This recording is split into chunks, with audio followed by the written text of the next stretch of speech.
Olá, sejam muito bem-vindos e bem-vindas a mais um episódio do programa Educação Antirracista em Diálogo. Hoje nós vamos conversar sobre uma questão que é extremamente relevante para a nossa educação, para as práticas pedagógicas, para a produção teórica, mas que nós ainda não temos um adequado investimento, tanto na produção quanto na inter-relação que acontece nas práticas educativas. Estou falando da inter-relação entre educação das relações étnico-raciais e a educação inclusiva. Para brilhantar nosso episódio de hoje, nós convidamos uma querida pesquisadora e professora, Graziela Cristina Gonçalves. Seja bem-vinda, Graziela, ao nosso programa. Obrigada, professora. Obrigada pela oportunidade. Professora da Rede Pública de Ensino de Itajaí, Graziela é pesquisadora associada ao Núcleo de Estudos Afro-Brasileiros da Universidade do Estado de Santa Catarina. É doutoranda na mesma universidade e desenvolve o projeto de pesquisa A Invisibilidade das estudantes negros-negras nas produções científicas no campo da educação especial brasileira. A Graziela vai falar para a gente, vai conversar conosco de uma pesquisa que ela realizou no mestrado, se existe ou não uma produção teórica que articula essas duas questões. Talvez as pessoas possam até perguntar, mas por que o programa não vai privilegiar práticas educativas efetivas na escola que faz essa articulação? Também é mais uma questão, quem sabe, para a gente investigar e estudar, mas queríamos aproveitar para pensar na formação de professoras e professores, inicial e a formação continuada, para indagar se a universidade, se o campo da ciência tem contribuído nessa articulação com produções que possam subsidiar as professoras e os professores nas escolas, que possam subsidiar os currículos de formação inicial de professoras e professores. Então, hoje nós vamos lançar luz, digamos assim, sobre uma reflexão teórica, que, óbvio, ela só existe porque na prática social essas duas dimensões, essas duas questões, elas existem, mas não necessariamente que o nosso olhar as encontra interrelacionadas, ok? E eu quero começar perguntando para você, então, como é que você vê essa inter-relação entre educação das relações étnico-raciais, educação inclusiva, e como é que, pelo seu estudo, sobre essa produção teórica, como que esses campos eles podem dialogar? Bom, professora, essa relação de educação das relações étnico-raciais com a educação inclusiva é algo que tem sido trabalhado, discutido no campo acadêmico muito recentemente. Sim. São duas áreas que acabam tendo uma coalizão de objetivos, de perspectivas de luta contra a discriminação, diversidade dos alunos na sua escolarização, e é algo que a gente agora intersecciona, usando, claro, a interseccionalidade para dialogar os dois campos. Ainda faltam muitas ações para ser tomadas para que esse tema, então, de fato, ela adentre nas pesquisas de fato. As metodologias de pesquisas, elas precisam atender, através dos seus instrumentos, algo que olhe para essas especificidades. Como os instrumentos de pesquisa, por exemplo, olham para esse corpo diverso. Para além disso, a gente precisa pactuar também a questão da entrada desses pesquisadores, negros, pesquisadores com deficiência. E aí a gente fala das políticas de ações afirmativas, que são políticas muito importantes para que haja também uma coalizão epistemológica, já que nós trazemos todos os nossos conhecimentos individuais. O currículo dos programas de educação também precisam ser revistos. A minha próxima pesquisa ela vem justamente fazer uma crítica em relação ao currículo dos programas de pós-graduação que não favorecem a inclusão. Então, quando eu faço uma pesquisa na área da educação que envolve sujeitos, estudantes, de que estudantes eu estou falando? Com certeza.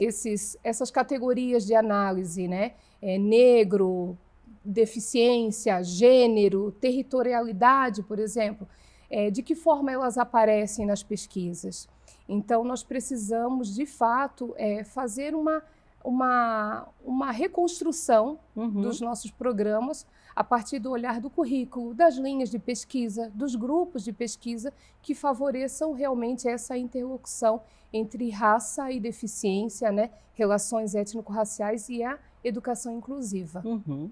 E me conta um pouquinho, então, do seu trabalho de pesquisa, como é que ele foi realizado, seus principais achados, as dificuldades. Fala um pouquinho para a gente escutar. Então, a minha pesquisa, a princípio, eu estava pretendendo pesquisar a evasão escolar, né, de uma determinada escola do meu município, onde a prevalência era de estudantes negros. Foi quando eu recebi um relato de uma colega que é agente de atividade em educação, onde ela relatou uma situação de um estudante negro com deficiência que foi esquecido na sala de aula. A agente de educação especial, naquele dia, faltou, não pôde dar o atendimento a ele, e ele ficou sozinho, né, durante as 2 primeiras aulas. O recreio aconteceu e, após o recreio, a turma deveria se dirigir a uma sala de vídeo. Só que esse menino, com múltiplas deficiências, foi esquecido em sala de aula. Ele foi encontrado no final da última aula, né, em condições precárias, né, dentro de sala de aula. Imediatamente a minha colega acionou, porque eu também faço parte da militância do movimento negro da cidade, e ela achou que seria interessante acionar o movimento negro por conta dessa situação. Só que, paralelo a isso, eu também estava vivendo uma situação com um aluno com deficiência branco, que quando a agente de educação faltava, era uma disputa para quem cuidava daquela criança, né? E eu percebi que realmente essa questão da raça influencia, sim, na trajetória da educação dos nossos estudantes negros com deficiência. A partir daí, eu fui atrás de outras informações, dados estatísticos, como dados do IBGE, censo escolar, e eu percebi que mais de 50% da população que se declara, se declara negra, né, pretos e pardos, possui algum tipo de deficiência. E eu não tinha me dado conta desse dado, né? Também fui no censo escolar e constatei que 53% dos estudantes com deficiência são estudantes negros e que estão inseridos em classes exclusivas. A partir daí, fui fazer uma pesquisa muito superficial do que se tem pesquisado no campo da educação especial e não encontrei. Eu disse, então é por aí que eu vou caminhar a minha pesquisa, né? Vai ser uma pesquisa crítica, vamos tentar provocar o campo da educação especial, que automaticamente também provoca o campo da educação das relações étnico-raciais. Isso mesmo. Porque também não encontramos pesquisas que falam de educação especial. E aí, resultados desse seu trabalho, que você podia Então, eu fiz uma pesquisa com recorte de 2004, após a Lei 10.639, escolhi 2024 até 2021, e finalizavam o meu mestrado, 19 anos de pesquisa e os achados, né, os estudos recuperados foram apenas 10 estudos recuperados. Então, ao fazer a análise, a gente constatou, eu e a minha orientadora, que os trabalhos, os estudos, né, por mais que traziam um anúncio que seria um estudo interseccional, eles discutiam raça, deficiência e gênero, mas negligenciavam, por exemplo, classe, ou territorialidade, ou geração, ou língua. Né? Então, não eram estudos completos que realmente traziam essa perspectiva interseccional. E a maioria das pesquisas apontavam, claro, o acesso e permanência desses estudantes. Então, a maioria das pesquisas apontou como é a trajetória desse estudante, o duplo estigma, que acaba trazendo o preconceito, a discriminação, né? E algumas pesquisas trouxeram também essa importância de trazer dentro da pesquisa da educação especial a questão da interseccionalidade, né? Mas foi uma pesquisa que apontou para mim, por exemplo, que nós temos uma escassez de material teórico. A minha pesquisa, quando eu discutia raça e deficiência, por exemplo, eu tive que utilizar teóricos norte-americanos, Uhum. porque aqui no Brasil nós não temos ainda autores intelectuais que dialogam esses dois campos de forma articulada. Uhum. Então, todo o meu referencial teórico nessa parte foi norte-americano, uma pesquisa que hoje é uma pesquisa inédita no Brasil, porque nós não temos uma pesquisa completa dessa que eu fiz, né, dessa natureza, Uhum. pesquisando pesquisas, Sim. né, provocando o campo, né? Eu acho que o seu trabalho mostra algo muito interessante para nós do campo da educação, que a deficiência, ela é mais uma característica do humano, né? Ela é uma característica do humano, assim como nós temos tantas outras características do humano. Da mesma forma, a raça, entendida como uma construção social, né, ressignificada, não raça genética, não raça biológica, a gente sabe disso, que é assim que nós, pesquisadoras do campo, tratamos, né, Sim. esse conceito, também é uma característica do humano, da diversidade humana, não é isso? Isso. Agora, sobre essas duas características, né, no processo histórico, nos processos de dominação, nos processos de hierarquização racial, essas duas dimensões do humano, essas duas características do humano, elas são, então, tratadas de forma como se fosse inferioridade, não é isso? Isso Como se mesmo. fosse falta de, não é isso?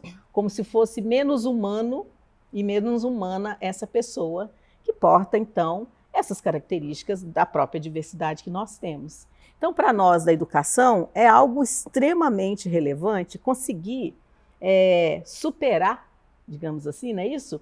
Estereótipos e estigmas. E veja bem, eu acho que sua pesquisa, Grazi, nos inspira a pensar que, assim como a gente tem uma luta, né, daqueles e daquelas que trabalham com a educação inclusiva, que militam com a questão da educação inclusiva, e uma ainda lacuna, vamos dizer assim, de construção efetiva nas práticas, nós também vamos ver que na produção teórica também você começa a ter, pelo menos no Brasil, pesquisadoras e pesquisadores que também estão lutando para abrir a área do conhecimento, não é isso? Certeza. As áreas do conhecimento e fazer essa articulação. E o que eu vejo também é que isso é de ambos os lados, também do ponto de vista das pesquisas da educação das relações étnico-raciais, e nós também lutamos para que as políticas sejam efetivamente implementadas na prática, etc., etc. Nós também vamos ter uma lacuna, uma ausência de uma articulação maior com a questão da deficiência, para pensar essa professora, esse estudante, como pessoas dotadas de potencialidade humanas e que a educação que trabalha com a diversidade, ela tem que dar conta dessas potencialidades humanas todas, não só daquelas que a gente elege como padrão de normalidade, que a gente cai exatamente no capacitismo, né? Isso então, mesmo. sua pesquisa, ela está trabalhando essa discussão entre racismo e capacitismo, né? E olhando para a produção teórica sobre isso. O que você acha dessa minha viagem? A professora falando, e eu lembro que quando eu fiz a minha entrevista para o projeto, e é algo que eu já tinha pensado, e penso hoje, até hoje, né, que fazer pesquisa é um ato político. Uhum. Fazer pesquisa é fazer política pública também, porque as nossas pesquisas, elas também impactam diretamente nas políticas, ou implantando ou implementando. Uhum. Lá em Itajaí, por exemplo, após a minha pesquisa, houve uma mudança do status, inclusive, de como direcionar as políticas do meu município. Interessante Você pesquisava, o dado que eu encontrei no início da minha pesquisa eram só estudantes públicos da educação especial atendidos pela educação de Itajaí, mas nós não tínhamos recorte racial, de gênero, faixa etária, nós não tínhamos. Hoje já tem. Uhum. Né? Hoje eu sou convidada para fazer reunião, formação com os professores para discutir esses marcadores, né? Que são muito importantes, né? Hoje, as pessoas olham para os estudantes. Quando a gente fala estudante público alvo da educação especial, quem são?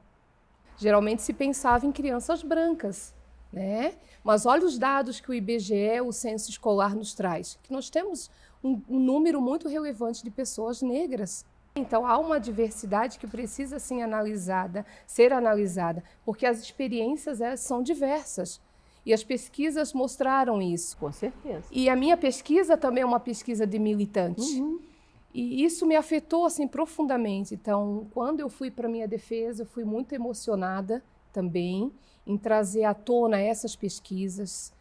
Dialoguei, debati com referenciais da educação especial, né? Mas por que o campo da educação especial e não o campo da educação das relações étnico-raciais?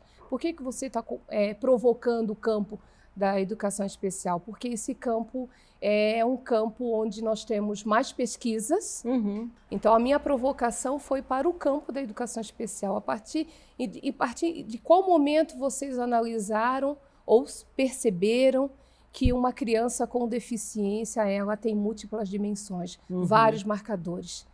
Uma criança branca com deficiência, dependendo da sua condição financeira, ela vai ter um outro desenvolvimento, um outro aparato, né, do que uma criança que vive, de repente, numa territorialidade que não tem condições, né, de vida, de saúde, condições materiais, econômicas, né? Que isso com certeza vai impactar também no desenvolvimento dela educacional. Tem um dos nossos autores que eu trago muito e reverencio, que é o Alfredo Artiles.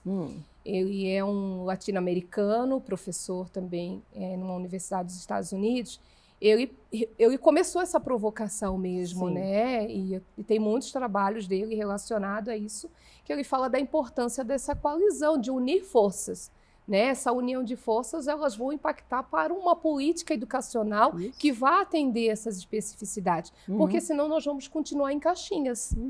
Pesquisadores negros pesquisando relações étnico-raciais, pesquisadores não negros pesquisando educação especial, gênero, tudo em caixinha. E a gente sabe que hoje o nosso aluno tem esses atravessamentos. Né? E tem alguma pesquisa que foi feita numa escola que mostrou uma prática que a gente pode pensar assim, olha, está caminhando aqui diferenciado para acolher, ou não? Infelizmente não, professora. Infelizmente, assim, todas as pesquisas, a maioria eram pesquisas descritivas, né, de relatos de experiência, mas nenhuma de forma positiva, assim, algo que foi feito, algo que foi transformado dentro do âmbito daquela circunstância da educação, não.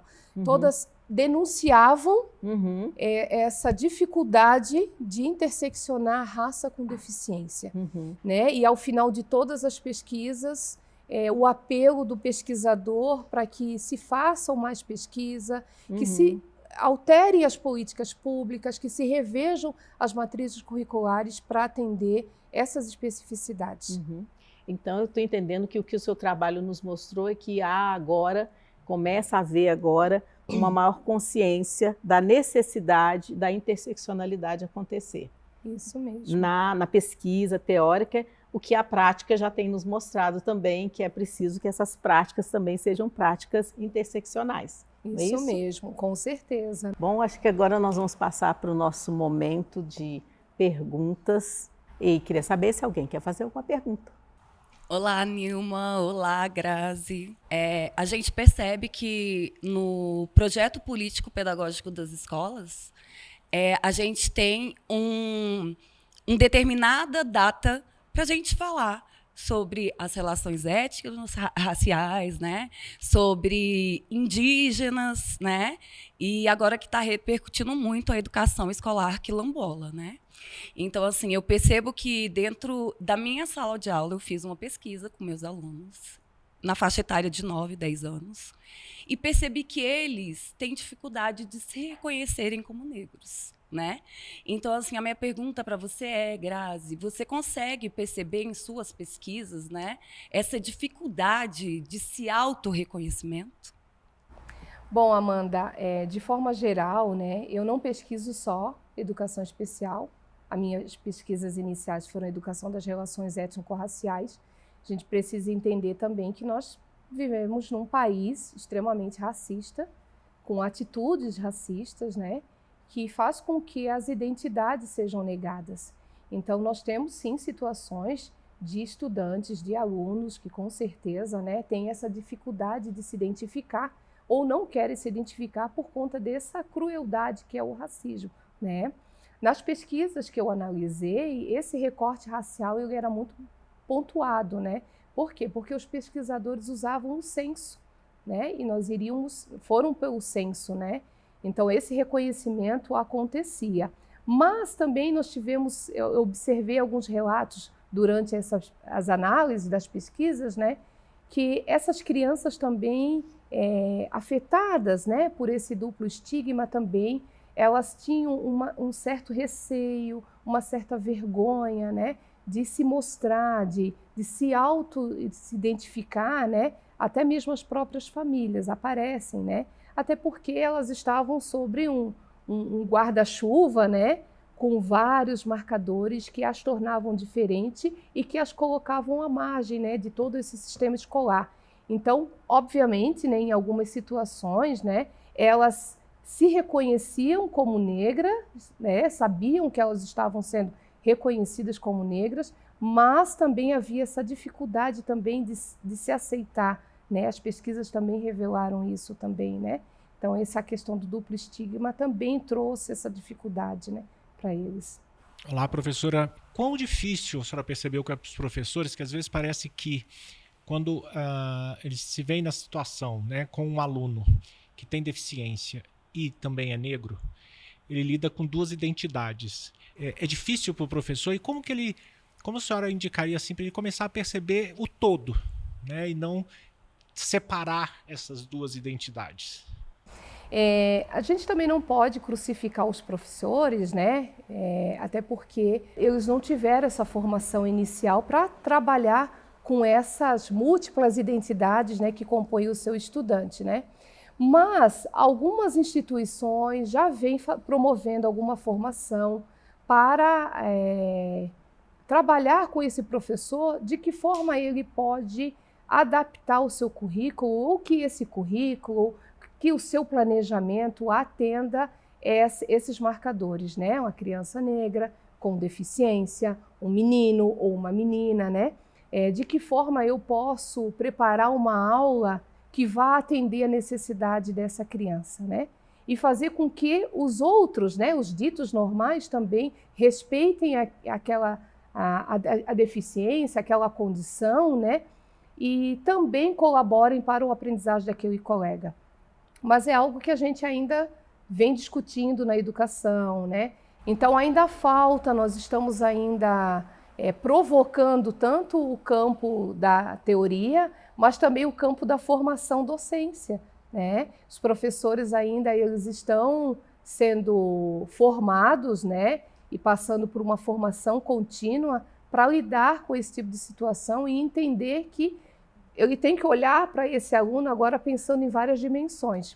São percepções que a gente precisa ter, né, para que a gente haja de uma forma mais adequada no atendimento desses alunos.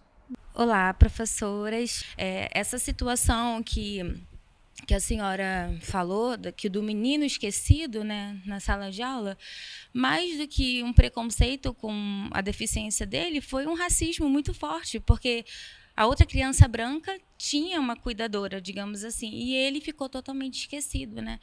Então, assim, a senhora tem percebido que a mídia falando do racismo, o movimento negro, né, em alta, ainda bem, as pessoas, as crianças, os pais têm esse orgulho de se declarar negro? Essa era a minha pergunta. Bom, professora, a gente não pode esquecer que toda essa visibilidade e toda essa luta de combate ao racismo é oriunda do movimento social negro, né? Uma reivindicação que o movimento negro vem fazendo, e também, a depender do governo, né, que se instala dentro do nosso país, essa política acaba tendo visibilidade. Felizmente, nós estamos numa gestão que voltamos a ter visibilidade, né, algo que estava sendo começado a ser esquecido, né, e é uma política que atinge principalmente a mídia. Isso também é fruto de uma luta árdua de muitos anos do movimento negro e de uma luta pessoal de cada militante movimento negro também, né?